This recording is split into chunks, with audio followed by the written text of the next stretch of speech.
Well, we are going to go ahead and continue our lecture here among entrepreneurship, launching new ventures, among other things, as well as some different forms of ownership. And for this lecture, we're going to talk about some of the different types of business ownership that you can get into if you do ever get to the point to where you're going to start a new business. There are multiple different types of forms of ownership that you can utilize. So we're going to discuss those over the course of the next few slides here and go over some of the advantages as well as disadvantages of each. And obviously, every one particular form has its strong suits, mainly its purposes and what it's geared towards, but they also have some of the areas in which they are lacking and kind of fall short. So just to go over a few of those, we have sole proprietorships. Sole proprietorships are owned and operated by one particular person. If you were to operate a business and fill out a DBA, a doing business as, and get your tax ID number and get that filed, you would be essentially a sole proprietor. Okay, and there are numerous advantages and disadvantages of a sole proprietorship that we'll go over in subsequent slides here. You can also have a partnership. A partnership is very similar to a sole proprietorship. The only difference is that there's more than one person, so there is some type of shared ownership between two people. Next, you can have corporations. Corporations, we all see that we go through the filing processes in which we can actually become a corporation. There are a number of different types of corporations. There are LLCs, S corporations, to name a few. But we will go over some of the advantages and disadvantages of corporations and what their primary purpose is.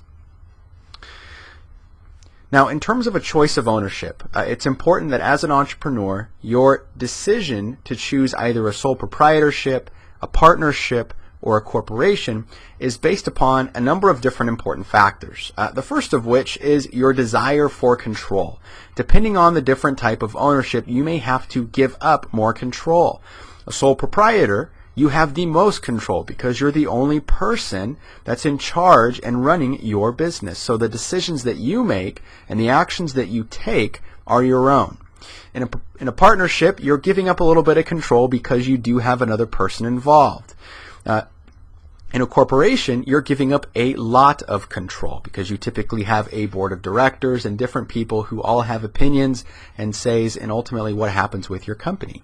Depending upon the type of ownership that you take, you'll have difficulties or maybe an easier time getting financing. So that also plays a role. And there also is the degree to which your chosen form of ownership is appropriate based upon the industry in which you reside in.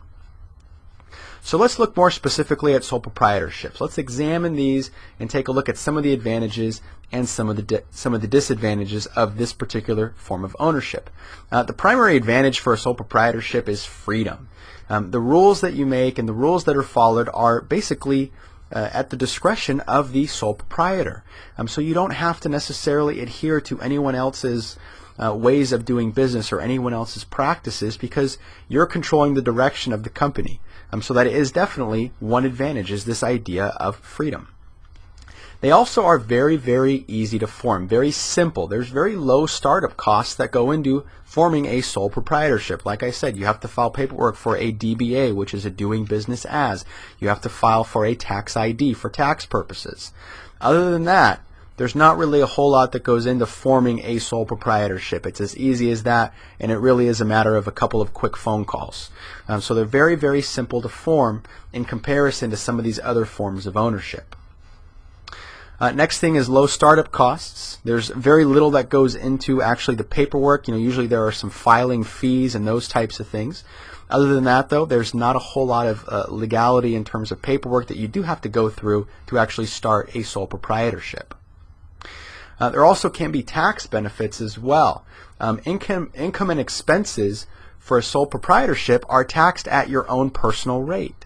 So depending upon what that is, that may allow you certain benefits with regard to taxes. Now, whenever I always say the term taxes, I always recommend speaking with obviously a qualified accountant and someone that is involved in the actual ownership piece in terms of how that has implications for your business and your personal tax income. But one of the advantages, of course, is being able to have that income pass through to your own, and you can take advantage of different deductions and maybe a lower tax rate.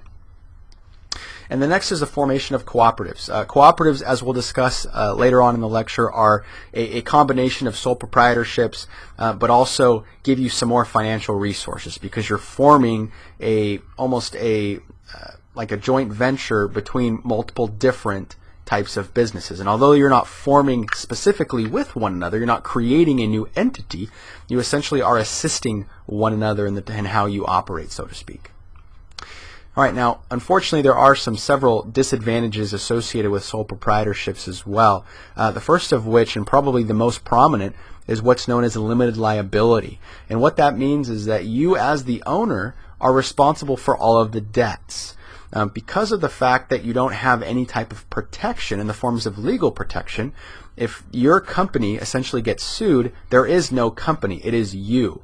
And so all of your personal belongings, your home, cars, any type of assets that you have could be pursued in an actual lawsuit. So that is definitely a primary disadvantage for a sole proprietorship, is this idea that if you get sued for your company does something wrong and gets sued for whatever reason, your personal belongings can essentially be liquidated to meet the requirements of that lawsuit, or to fulfill the requirements of that lawsuit, I should say.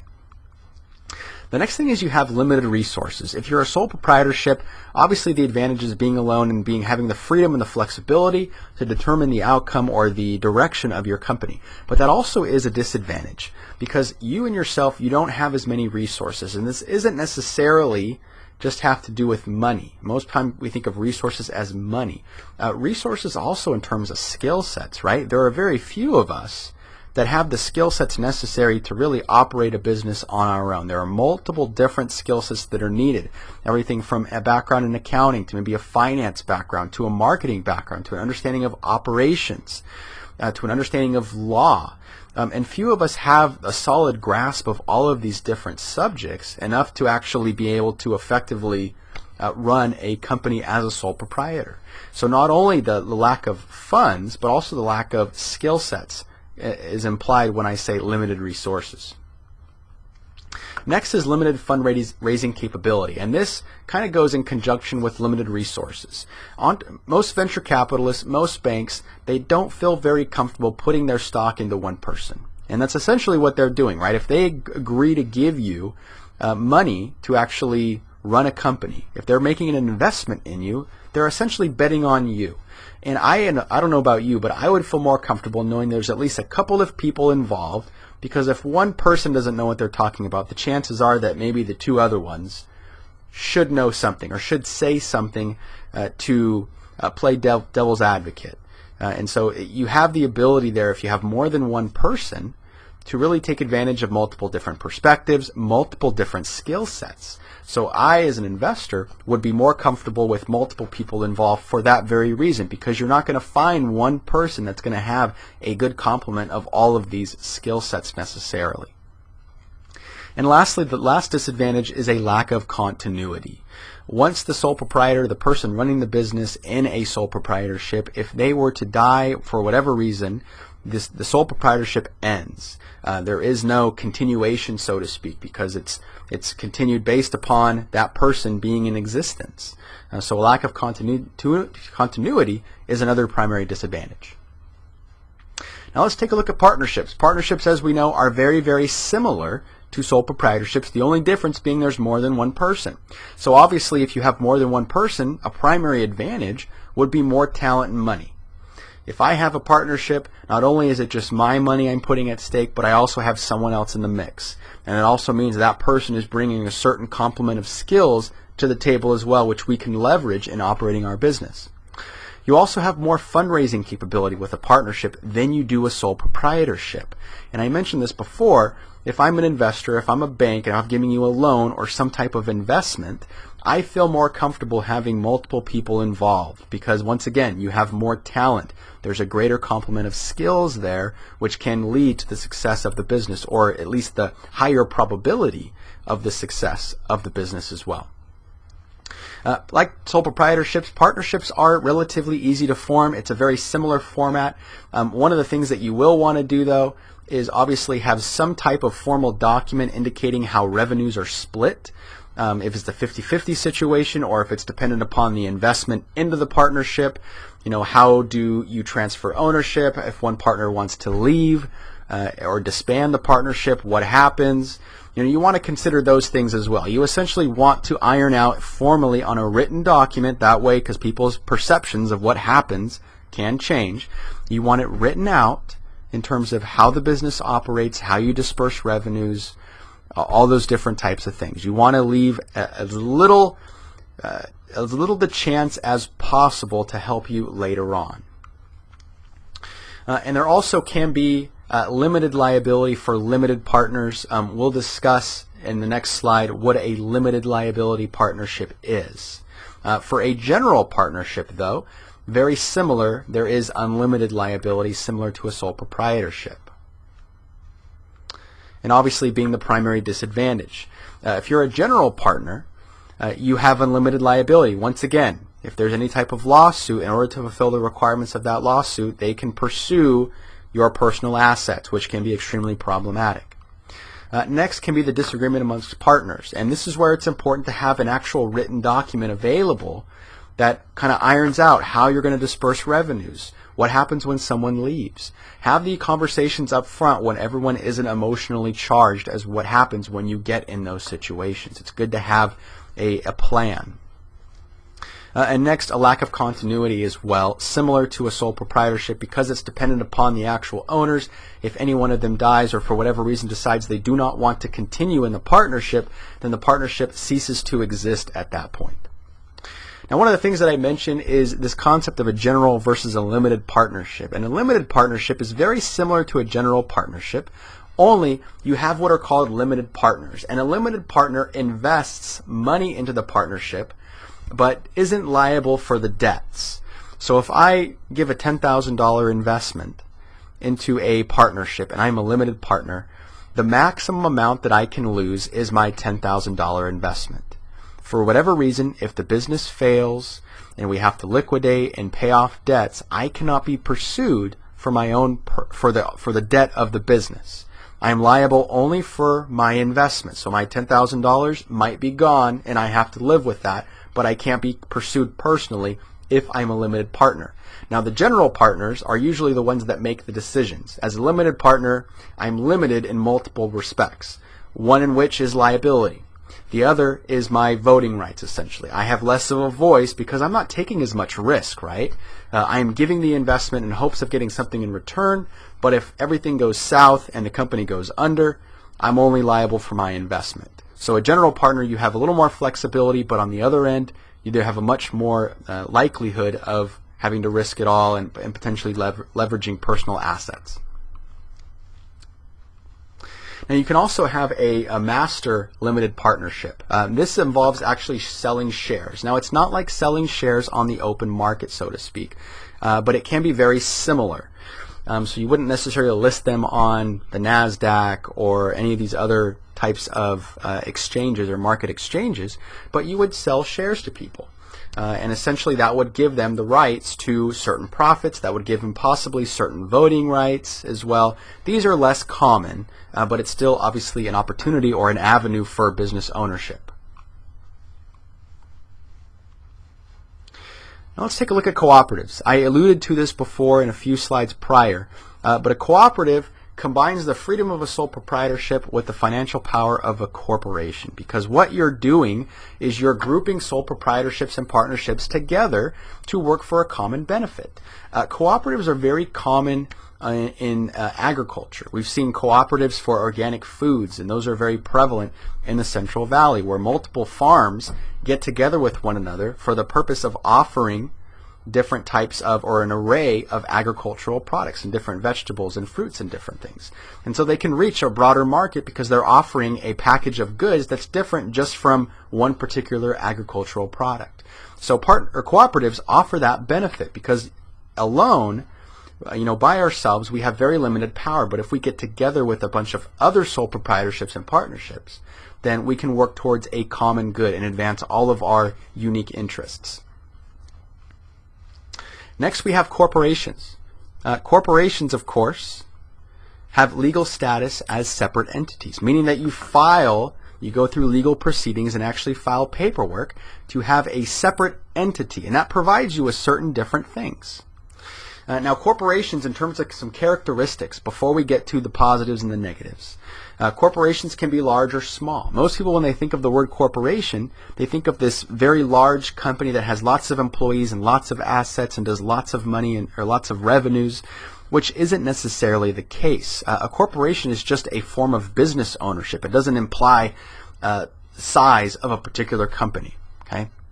Now, corporations, because they're a separate entity, they can be sued, and they also can sue others. So your corporation specifically can be sued, which is good because it does protect you from liability.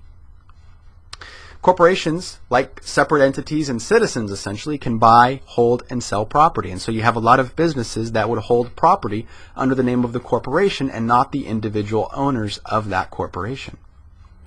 Corporations can obviously make and sell products as well.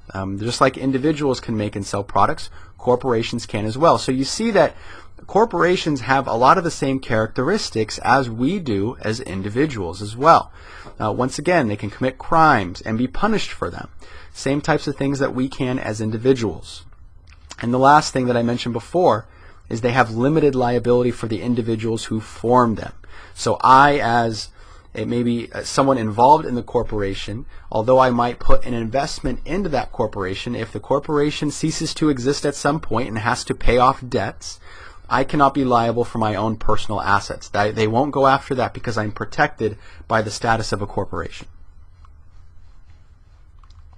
So let's review some of the advantages of corporations, and these are going to be a little bit kind of reiterated from before, since I mentioned a few of these prior. The primary advantage of a corporation over some of these different forms of ownership is the fact that you get limited liability for the owners, meaning there's a limited financial responsibility. You're limited by your investment only. The amount of money that you put into the corporation is simply what you can be liable for. You may lose your investment, but all of your personal assets are safe. Another advantage of a corporation is continuity. If the owners or board members, whomever is involved in running the corporation, die, the corporation still, because it's a separate entity, is not tied to their livelihood. So it continues to exist. So for continuity purposes, that is a very good advantage. Corporations also have stronger fundraising capabilities.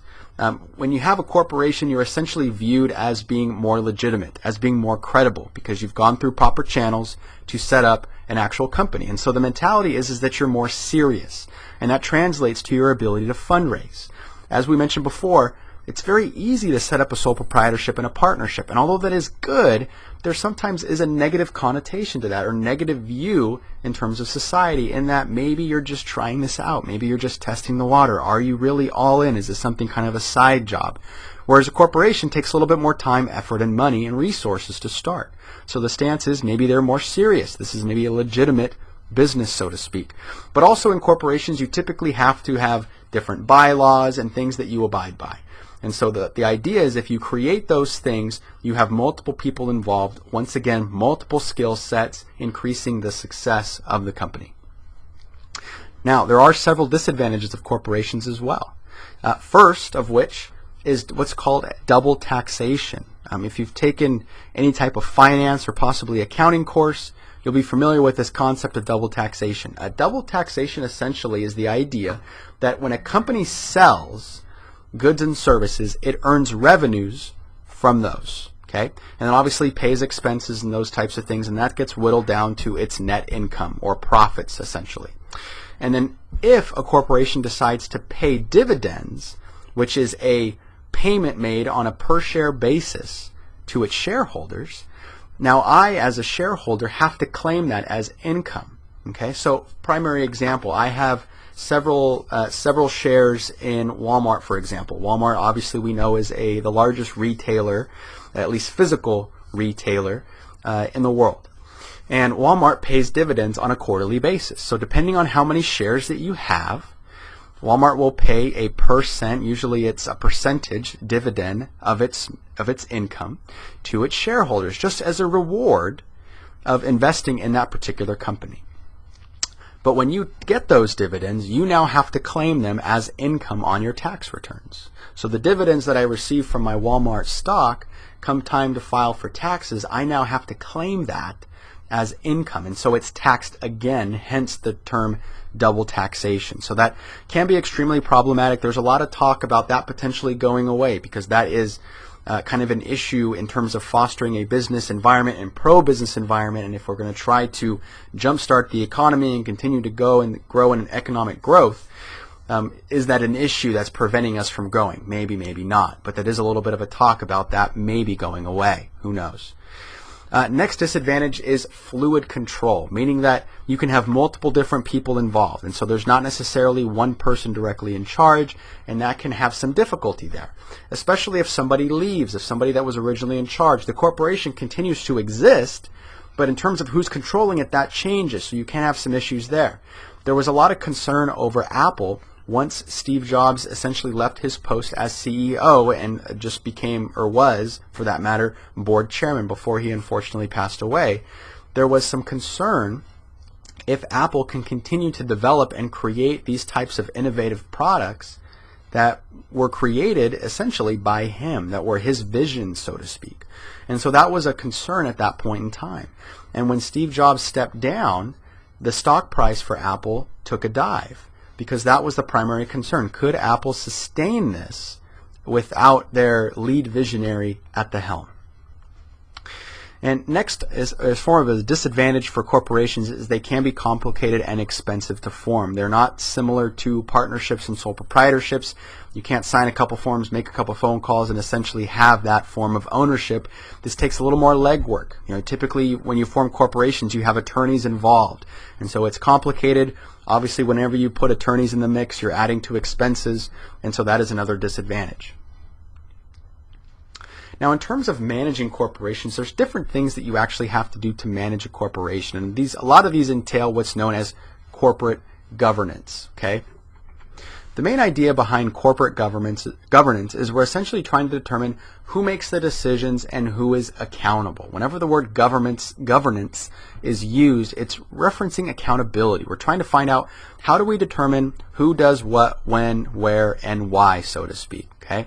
And these are typically established by a firm's bylaws, and there's three primary bodies that are basically created. First, you have stockholders, maybe shareholders. Those terms are used interchangeably. As a stockholder or a shareholder, I hold stock or shares of a company. Okay, so a company essentially divides its ownership into pieces and then sells them in the form of stocks to get money, which is referred to as equity. The bylaws also establish a board of directors. A board of directors is elected by the stockholders, and they're supposed to be overseeing corporate management. So the board is designed to basically express the interests of the stockholders or shareholders. They're supposed to represent the stockholders and the shareholders. Now, the board of directors is not involved in the day-to-day decision making. They're more of monthly meetings, oversight over a long period of time, generally involved in some of the long overarching strategies that take place over multiple years. So they're not involved in the day-to-day. That is left for the corporate officers. The corporate officers are hired by the board of directors, so their job is to essentially carry out the day-to-day tasks, so to speak, obviously with board oversight. So that's essentially how the structure would work.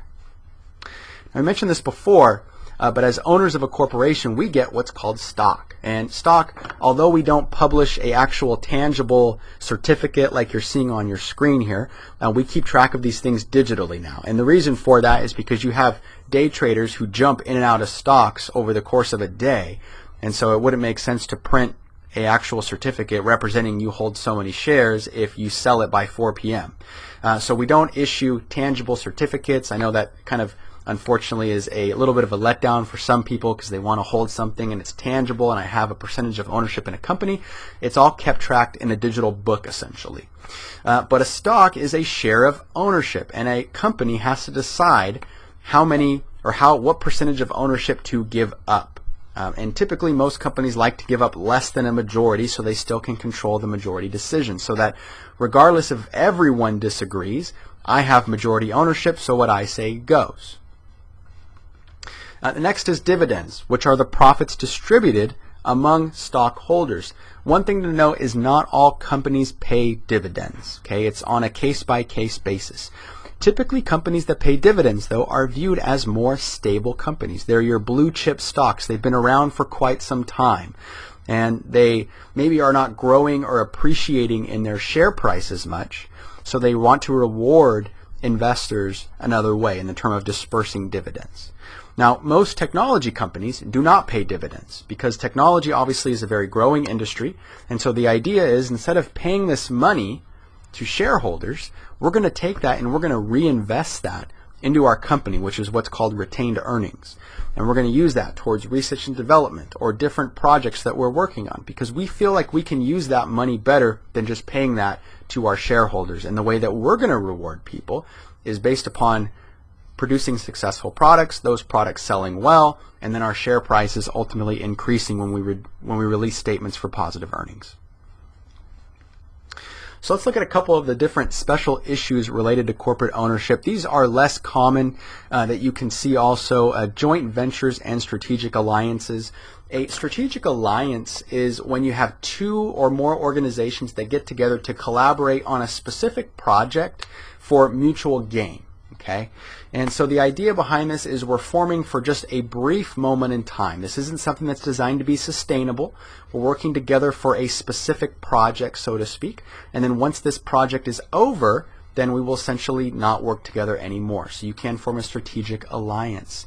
You also have partnership or joint ventures. A joint venture is when you have partners that share ownership in a new enterprise. Okay, so you're actually creating a new company. So two companies get together and we collectively want to create a new company. Okay?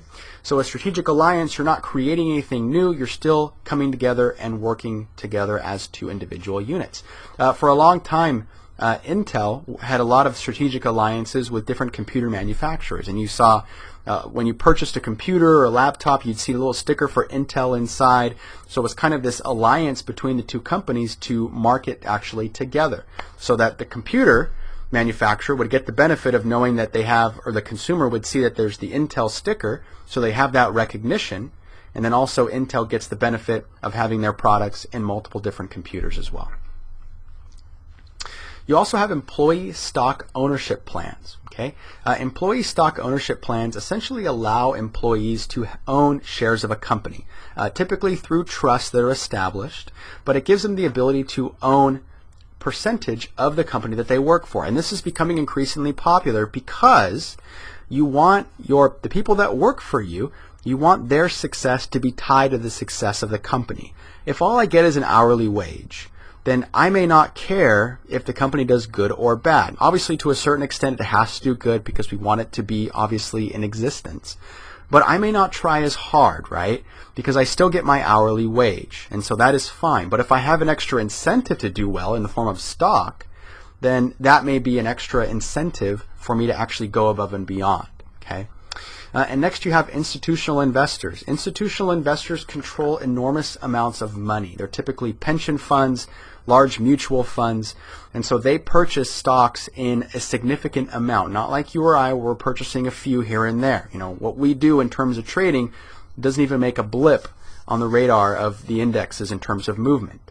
But institutional investors, they control multiple millions of dollars in and out of certain stocks. And obviously they don't move in and out very quickly. They typically hold them for a period of time. But they are a large player.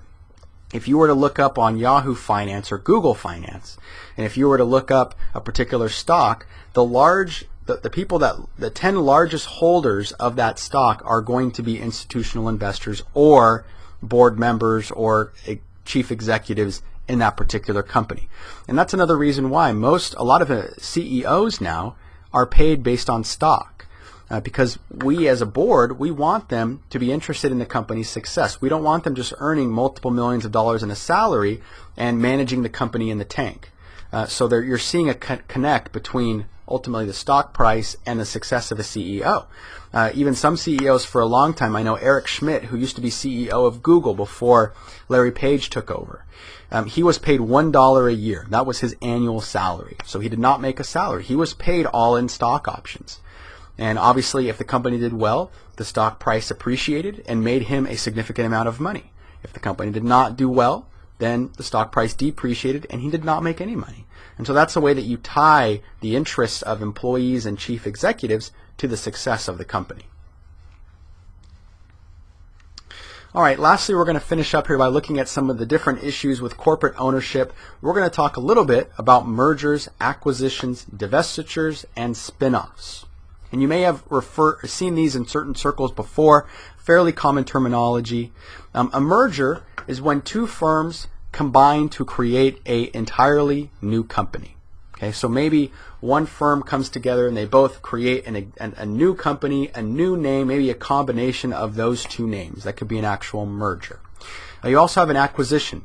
This is a straight purchase. One company purchases another. For example, Google purchased Motorola Mobility for, I believe, $12 billion not too long ago. And so that was an acquisition. Google absorbed Motorola into its existing portfolio of companies that it holds. Google didn't necessarily change its name, and most people don't even know the acquisition took place.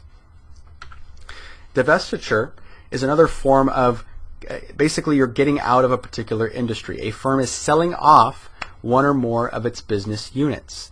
There was a lot of controversy over Netflix not too long ago announced that it was going to be divested, spinning off, getting rid of its DVD business, right? Netflix has come out and said that we want to invest in digital technology because we believe that is where we're going in terms of an industry, and we don't think that necessarily DVDs and mail and how it gets more expensive to obviously mail everything now and then. We're viewing that as a dying industry. So we want to put money into this digital business. And so it announced that it was going to get out of the DVD business. It was going to basically establish a separate company and just sell it entirely. And there was a lot of backfire that came from that, right? Their stock price took a nosedive for quite a while, and it's just recently started to kind of trickle back to the point to where it was before that actually took place. But divestiture, by going through a divestiture, you're essentially selling an entire business unit. HP talked about trying to get out of the personal computing business. Although they're the largest player in the market for that, they viewed it as being a dying industry. They wanted to kind of go into more of the tablet arena, so to speak. And obviously they've kind of shifted gears since then, since Lee Apotheker is no longer CEO and Meg Whitman is now the CEO. But that is just one example of a divestiture. The next thing is you have a spin-off. A spin-off is typically when you basically just take a business unit and you actually create a new company. You spin it off essentially into its own company. ConocoPhillips, one of the largest oil refiners in the world for that matter, announced that it was going to be spinning off its oil refinery business because of the fact that it's not as attractive as an investment as some of its other different businesses that it holds. And so the mentality was, if we spin this off into a separate company, we're going to give investors an opportunity for maybe a more conservative return on their investment. And then we'll have the rest of the company, which will be in these, acquiring different technologies and different natural resources and finding different ways that we can use renewable energy. That'll be maybe a more risky investment that'll maybe entice some of those investors who are okay with a lot of risk. So obviously you'll see a lot of these different things in the news.